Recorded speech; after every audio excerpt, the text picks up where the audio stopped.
Ikatlong Kabanata. Minsan, nagpunta sina Pedro at Juan sa templo.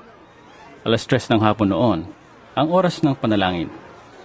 Sa pintuan ng templo na tinatawag na Pintuang Maganda, ay may isang lalaking lumpo mula pa ng isilang. Dinadala siya sa templo araw-araw upang mamalimos sa mga taong pumapasok doon. Nang makita niya sina Pedro at Juan na papasok sa templo, siya'y humingi ng limos. Tinitigan siya ng dalawa at sinabi ni Pedro sa kanya, Tingnan mo kami. tumingin nga siya sa kanila sa pag-asang siya'y lilimusan. Ngunit sinabi ni Pedro, Wala akong pilak o ginto. Ngunit may iba akong ibibigay sa iyo. Sa pangalan ni Jesucristong taga Nazaret, tumayo ka at lumakad. hinawakan niya sa kanang kamay ang lumpo at itinayo. Noon di lumakas ang mga paa at bukong-bukong ng lalaki. Paluksos siyang tumayo at nagsimulang lumakad. Pumasok siya sa templo ang kasama nila na naglalakad, lumulundag at nagpupuri sa Diyos. Nakita ito ng lahat. At nang makilala nilang siya ang pulubing dati nakaupong namamalimos sa pintuang maganda ng templo, namangha sila at nagtaka sa nangyari sa kanya.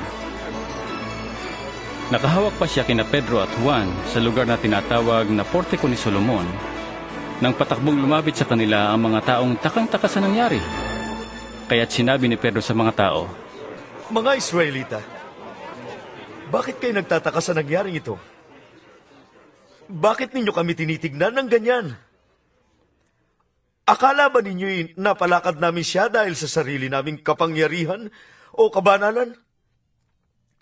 Pinarangalan ng Diyos ng ating mga ninunong sina Abraham, Isaac, at Jacob ang kanyang lingkod na si Jesus, na isinakdal ninyo at itinakwil sa harap ni Pilato. Gayong ipinasya na ni Pilatong palayain siya. Itinakwil ninyo ang banal at matuwid, at hiniling na palayain ang isang mamamatay tao. Pinatay ninyo ang pinagmumula ng buhay, ngunit siya'y muling binuhay ng Diyos. At saksi kami sa pangyayaring iyon. Ang kapangyarihan ng pangalan ni Jesus ang nagpagaling sa lalaking ito. Nangyari ito dahil sa pananalig sa kanyang pangalan. Ang pananalig kay Jesus ang lubusang nagpagaling sa kanya, tulad ng inyong nakikita. Mga kapatid, alam kong hindi ninyo nalalaman ang inyong ginawa. Gayon din ang inyong mga pinuno. Ngunit sa ginawa ninyo'y natupad ang malaunang ipinahayag ng Diyos sa pamamagitan ng mga propeta na ang Kristo'y kailangang magtiis ng hirap. Kaya nga, magsisi kayo at magbalik loob sa Diyos upang patawarin kayo sa inyong mga kasalanan. At nang sa gayon ay sumapit na ang panahon ng kapahingahan mula sa Panginoon. Susuguin niya si Jesus, ang Kristong hinirang mula pa noong una para sa inyo.